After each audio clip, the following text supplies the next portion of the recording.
Jesus Christ receives the tithe of his people as the high priest of the new covenant. Oh, that's not my words. That's the words of Paul in Hebrews chapter 7, verse 8. Listen to what he says. In the one case, the tenth is collected, notice is, because the temple was still in existence, is collected by him who died, but in the other case by him who is, not was, but is declared to be living. So the Hebrew writer is saying that right now, the Christians that are tithing to the church and to the ministers, they are tithing now to the high priestly ministry of Jesus Christ. This is unmistakable. Now, anti-tithers will say, well, no, verse 8 is saying that it's Melchizedek that's receiving the tithe. Well, first of all, Melchizedek is not receiving the tithe of anyone.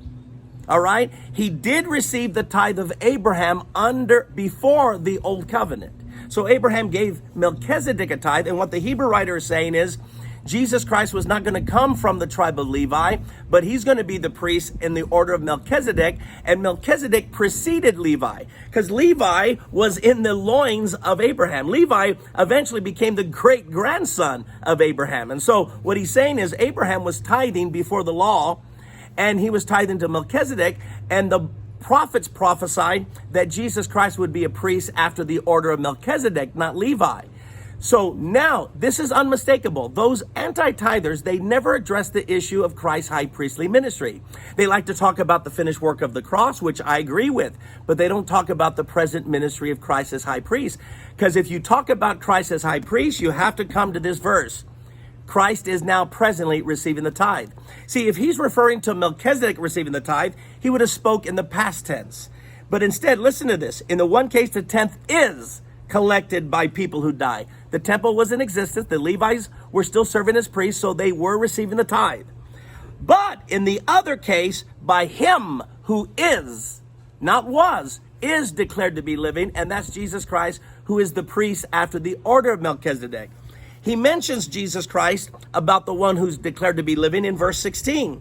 It says, he is the priest on the basis of an indestructible life. That's Jesus. For it is declared, you are a priest forever in the order of Melchizedek. So why is Jesus a priest in the order of Melchizedek? Because of his resurrection, an indestructible life. So the Hebrew writer is saying presently, our high priest Jesus is receiving the tithe. You see, before the law was given, Abraham tithed to Melchizedek, who was his priest. Now, in the law, the Israelites tithed to their high priest Aaron and the priests under him, the Levites.